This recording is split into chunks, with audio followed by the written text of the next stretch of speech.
than the other. But I don't think this is going to be pretty even because the teams that have to travel the furthest are the teams that dropped first. So in a way that makes it sort of even, makes it sort of fair. Yeah, they get a little more time to loot. But teams that are going to be maybe scrapping for some loot, just looking at this initial drop, is SWAT 69 and Team Unique. They've dropped very, very close to each other here in Dobro. Of course, there's a lot of buildings still to work around. It's obviously a very jam-packed city, but we'll see. And then, of course, I know what our observers are going to take us next because we have to have that epic start. Konita Power. Oh, we didn't know the Konita Power. Debated there. Start. I debated us. Listen, to be fair, they called me. I called this. They listened to me. I ruined this. This is my fault. I did this. Also, come on. Wildcard had only just now landing in Volnova, and surprise, Konita Power aren't there. But over here in Dobro, we've seen this once before. Unique dropped in usually drops in Hot Springs, but when the plane is not in the favor to do that, they will go to Dobro. And I believe the last time they may have scrapped a little bit, but it wasn't a huge fight here. But Unique, they're cornering SWAT 69. And I mean, if you're the team coming into this in 16th place, you barely just scraped into the Super Weekend. You did take down Loops yesterday through a couple of insanely skilled or a little bit lucky grenades, maybe a bit of both. Maybe you're going to be feeling a little more confident. Maybe you're like, all right, we see you, Team Unique. You haven't been necessarily quite so hot either. Maybe we'll take a little bit of a fight. But I think if you're a SWAT 69, you only do that if it is 100% on your own terms. Yeah, and that's basically how you want to fight in the early game, no matter what. They're not fighting for a position in the circle. They're not even close to the circle. They're all going to have to move. And so if someone overextends, they get a free kill that takes maybe 2 seconds to shoot and flush, then yeah, you take that. But you're not going to set up. You're not going to commit to anything. But Lord here, again, Yala, time and time, they get called out. Potentially, at least Lord has a friend nearby in Zana. This is actually a 2v1 situation for them, so maybe... But yeah, but look at the rest of Nova. They're not far from this. It's not a 4v1 like we saw last time on Vikendi when these two teams found each other in the early game, but it's still not favoring Yala. Especially now that everyone's moving in. Cat on the flank. G-Fan is here to help mix things up. Lord is getting pushed on. When they heard it, they know exactly what's going on here. They know they are not alone. Molly comes in, doesn't find anything just yet, but it's a multi-man push. They're going to find one on the outside. Oh, but AZ goes down, but a lot of damage to Zana anyway. It's going to be an easy trade, and Lord doesn't have the angle to assist. He's going to drop down, try and take advantage of the distraction, but now his position is given away. He's going to try and thirst the kill.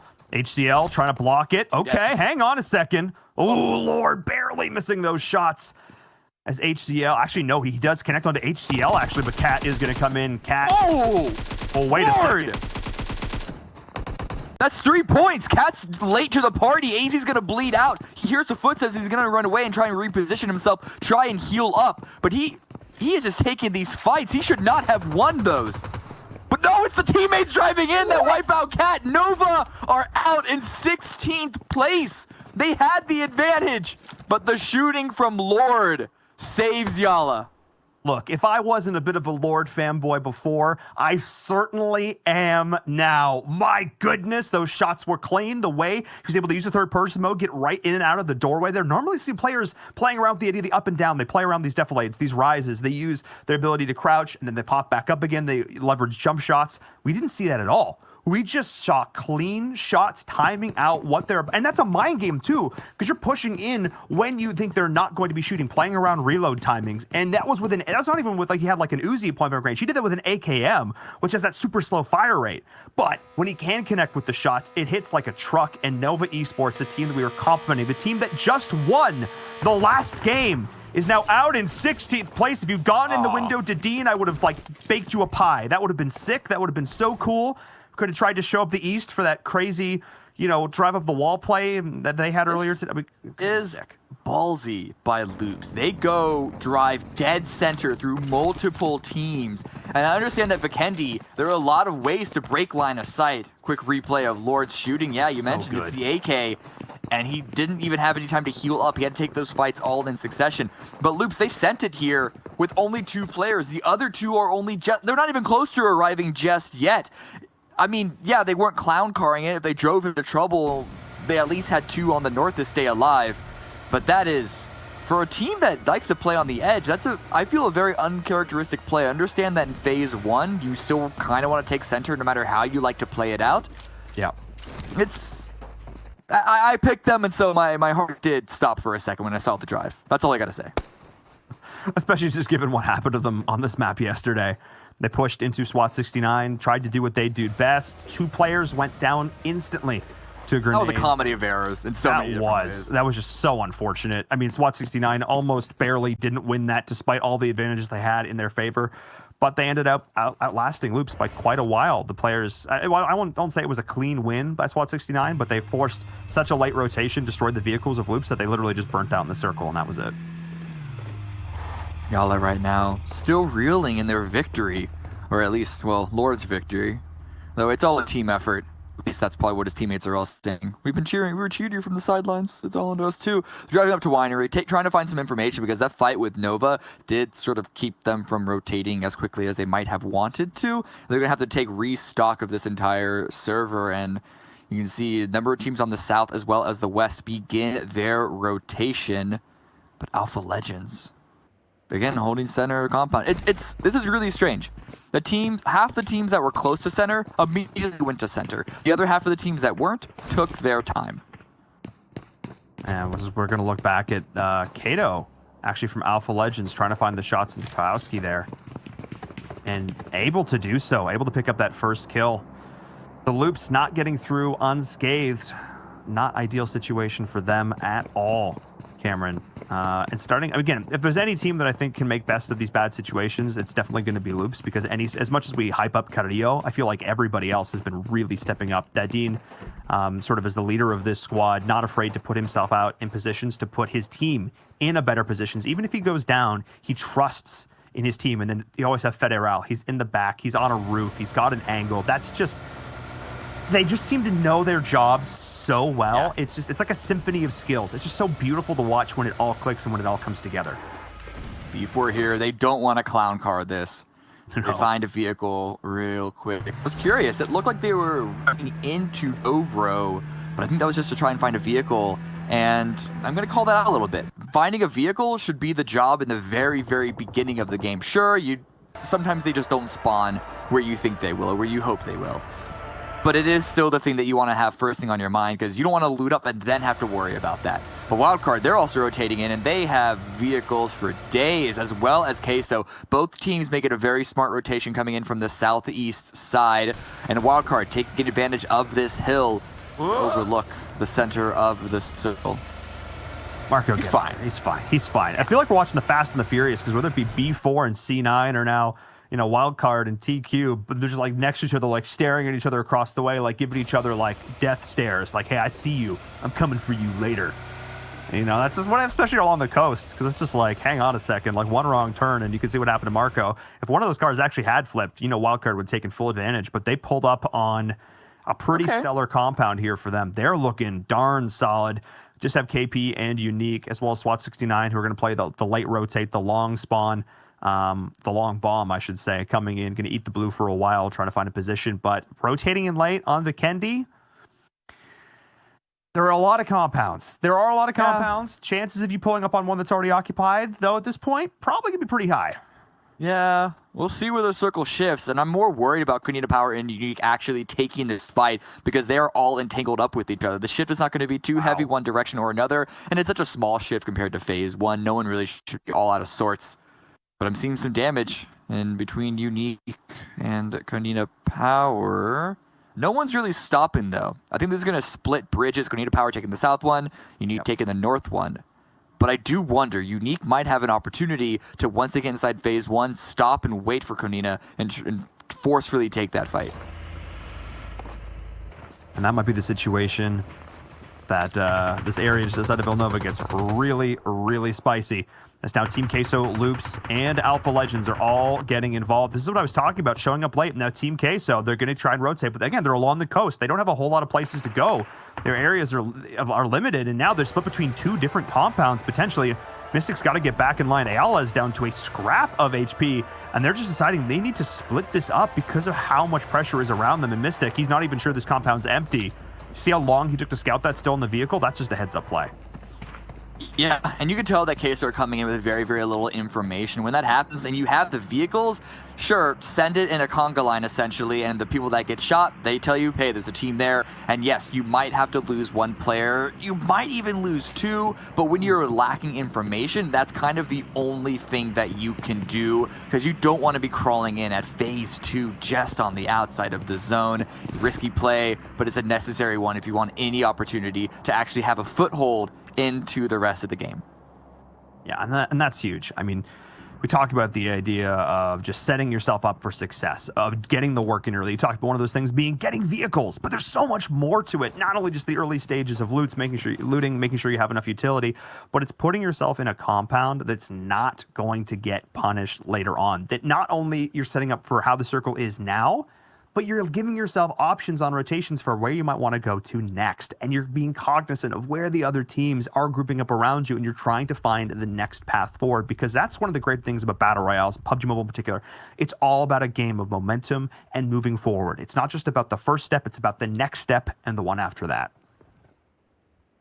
Looking at B4 here, they have a good spot to overlook a lot of the circle. The shift somewhat in their favor, and it's really free around them in terms of area.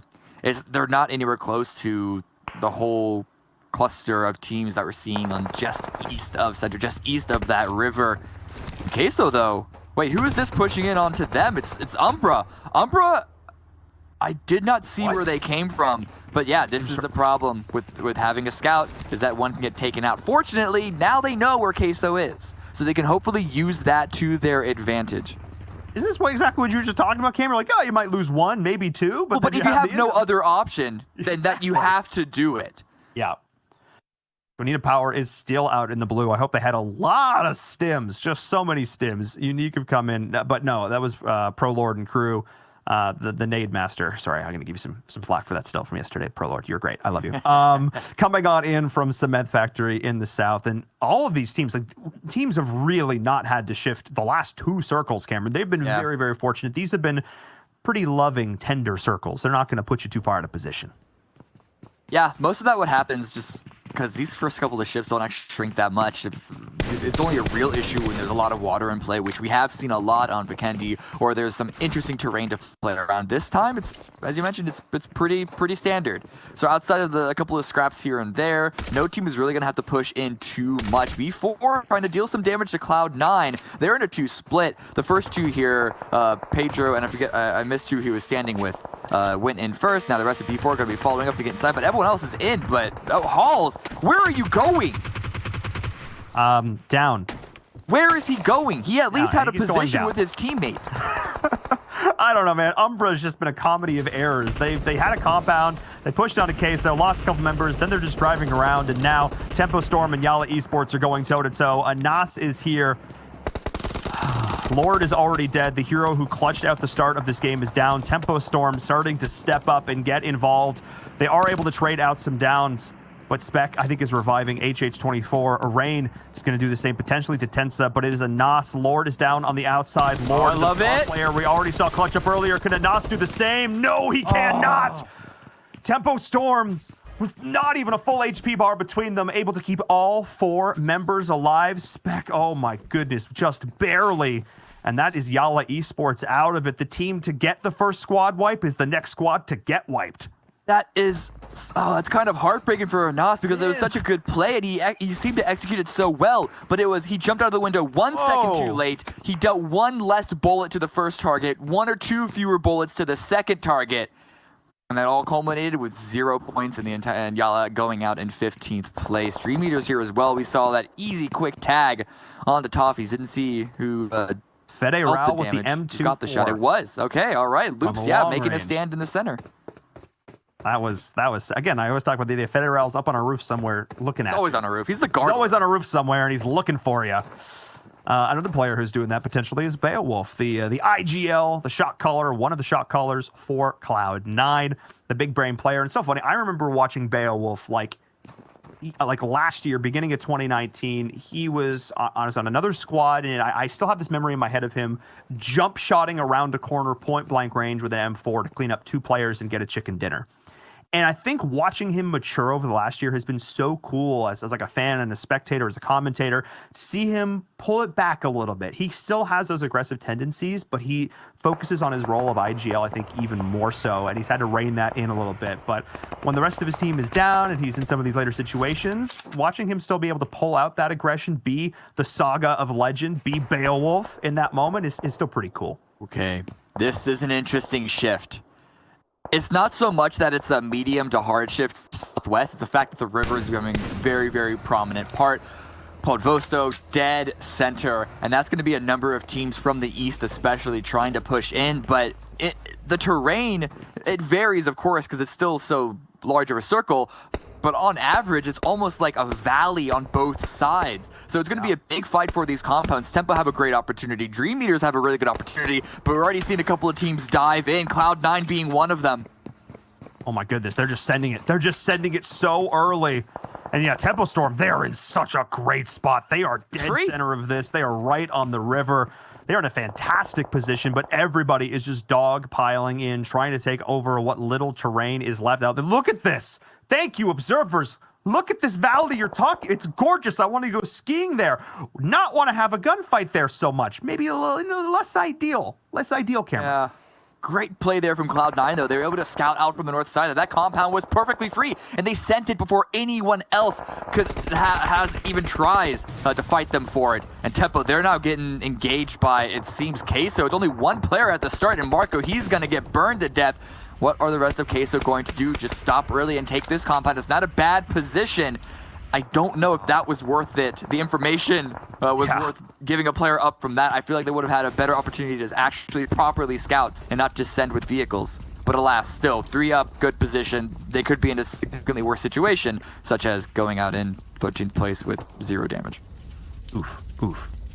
Calm out, Cameron. No, I agree. I don't think Marco had to die there. I think it's just that simple. I don't think Marco had to die, but you know who has to die, apparently? Alpha Legends, says Pittsburgh Knights. As this looks like a 2v4 situation. Where's the rest of PK? They're all just playing around this rock, trying to take over the high ground. Not able to land any shots, though. And now Raven is stepping up. Alpha Legends trying to rotate on the outside. Uzi's around, but no! PK getting the best of this exchange. Faker, one of the last man standing in the back. Carnage is going to be able to step up, and there we go, PK. Pittsburgh Knights, death by the sword to Alpha Legends. All 4 members still up. Only Raven even downed. And that was basically a 2v4 for a lot of that, Cameron. Yeah, but the rest of the Knights responded so quickly. There's no conversation about, oh, do we go? Do we send it to the circle? Or do we come back? And they just immediately went. And part of that was because Alpha Legends just seemed to have difficulty utilizing the rock to their advantage. And the Knights played defensively very, very well, as well in the vehicles. But that fight gives information to the Dream Eaters. You can already tell that they're looking in that direction, waiting for the Knights to approach them from that very same angle. The circle did ease over towards the east side, where we see Cloud9, Tempo, Queso, and Dream Eaters holding the most powerful compounds. But Queso, they're maneuvering their vehicles around. I think they're just trying to protect their tires, but by doing so, HH24 spray through that tiny little itty-bitty angle of the door frame is going to get a knock onto Ayala. I saw it, and he's tracking him too. He knew where the teammate was. He had no vision of him through the smoke, but he knows where the most likely path of rotation is. So he was following him through that. Just so much game sense from Tempo Storm, from all of these top players, as now the fights are breaking out. Multiple downs popping up in the kill feed, back and forth shots. All these 4 teams, you talked about it, the ones playing around Podvisto and the bridge, the center of this circle, they got there early. They have a great position, and now they have to fight for it. I wonder what's going to happen to the teams on the west side of the river. Looking at B4 Footballers and Squad 69. B4, well, they're having a rough push of things. Footballers, they're just barely inside the zone. This is all on B4 to sort of break way. You try and crowbar an entrance. They're not given the opportunities. They need to land some really good grenades, but they already lost a player. Another player also got downed. And just the hard cover, the Footballers. But the Knights may have something else to say. Coming from a separate angle, this could alleviate the pressure onto B4. But J7, where's your backup? It is very, very delayed. And now because they were not in sync on that push, everybody is watching from that angle. The rest of the vehicles can't even come up to help him. And now J7, the one who usually is so known for snaking into the circles at the end, is now the first man in, which is not necessarily ideal. Yeah, you can see the smoke coming off these vehicles. PK do not feel comfortable following up on this. They got into the circle for now, and they have had wins on Vikendi. This is a map where they have done well. But the problem is they do well when eyes are not on them, when they're able to come in and capitalize on chaos. And the chaos is what we're seeing right now as Konita Power. No, Gonzo through the smoke. Unique Lightning is there on the flank, has the high ground as the angle through this destroyed wall. Where is the rest of Konita Power? That's what he's trying to figure out. And they're there. It's Axer. He's actually getting the res. And this might actually be a better position for them unless Unique can go huge. Nade comes out. Memphis is crawling to him. He wants to get the revive. He wants to at least make this a 2v2. Or a 2v3 it seems. Axel guys all of his teammates up and now they're going on the push. This could be really good angle that Axer finds. Yeah, we're seeing multiple fights breaking out here. You can see the picture-in-picture on your screen. Memphis is able to get back up. Axer giving away the position, but they are just going to be able to push in. They have the meds. They have the angles. And Unique are setting themselves up an avenue of escape. Multiple smoke grenades coming out, but I don't think Konita Power Cameron is going to give them the opportunity to take advantage of it. Axer finding information, sees they're crossing, and he's going on the flank. Oh, it was a fake, or it was something. He's just going to be pushing straight in through the smoke. They're running out of time because of the blue. Memphis should be hearing the footsteps. He's just waiting for someone to fall into his trap. Backing up. Konita. They don't like this fight. The blue is about to start coming in, and so they're getting vehicles, and they are just making a break for it. Rob is giving the information, but a fight's also breaking out between Wildcard pushing in onto Queso.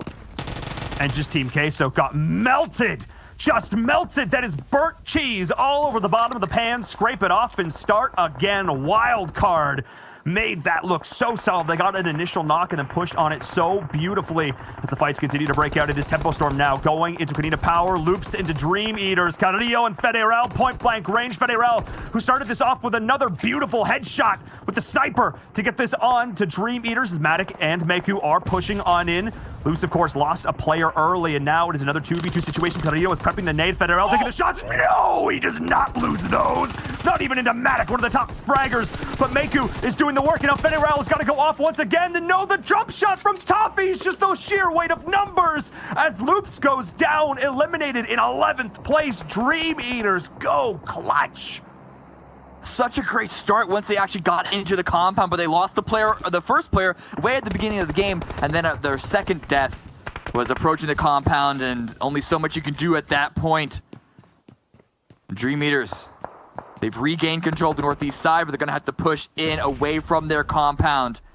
And Konita Power found a position in the basement of Tempo's mansion. They don't want anyone to take this from them, but they've been swatting away rats this entire game, and look at this circle shift towards Cloud9. Ten's the wrong way, wrong direction. You have to coin flip for that, and Robdini is going to take full advantage of it.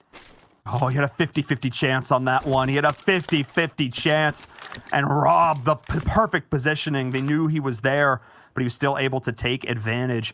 And also, Tempo Storm was fighting against Wildcard during that, who still has all 4 members alive. But this is such a crazy fight. We talked about the idea of urban warfare yesterday, Cameron, and it seems like Sunday wanted to continue to deliver. But wait a second, who's sitting here next to SWAT 69? Is that Team Umbra? What is going on? Just chilling. He's letting 69 do all of the work against Wildcard, who open ground push. Not only so much you can do from that one, trying to go past Tempo Sword into Cloud9, but Cloud9 are still the only team inside this circle. B4, for some miraculous reason, able to make it into Podvosto. I think it's just because Footballs was so distracted by the Knights push that we saw in the picture-in-picture. Actually, 3 still alive, too. Yeah. They managed to keep all 3 members alive, despite the fact they had a terrible angle for a while there. They had to cross the river. Now they become, you know, maybe not necessarily the most fortunate situation, but they become neighbors with footballists, you know? Maybe they're loud, maybe they play late music late at night, parties on weekends when you should be in car. I'm just saying, like, you know, I feel like B4 is going to need to do something about this if they want to continue to push in. Footballists trying to run away from this fight because they got to send it in. The Blues pushing in at their back. And now B4 running over the frozen river. It's not a fun time to have. And you can see the damage that they're taking. This is exactly why. It's not just Footballists. Pedro's trying to find an angle to put pressure, but it's also Cloud9 shooting at them from across the way. Oh my goodness, Cloud9 just getting circle after circle. They've been the porcupine in the center of this every single time somebody tries to come into their zone. There's like, no. Talk about the idea of swatting them back. That is what we are continuing to see. Potential little bit of a heel strat. Levi goes down. Pedro, the last man standing. Of course, SWAT 69 is getting eliminated as well. Footballist in a terrible position. They're going to just put down that smoke and keep this going. Uneven did drop, though. They're going to have to work to get him up. And these buildings, they're interesting, Cameron, because they offer a lot of sight lines, but they also don't offer a lot of cover. And that's a second member of Cloud9 knocked. Hang on a second. Ooh, yeah, this is bad. I like how you're right. It doesn't offer a lot of cover. It just offers different cover from other buildings. You need to be very, very aware of the angles that teams are going to be playing on. Konina Power do get eliminated. And Cloud9, you saw the biggest threat to that building was from the north. That is perfectly clear, and they should know that because they can see outside of it just as easily as teams can see in. And now we're looking at the top 3 right now. Wildcard, for some reason, able to stay alive inside a little bit of a bowl that they're hanging out in. But it's still going to be all Cloud9. Wildcard and Footballists need to attack at the same time. But Adder still needs to be revived.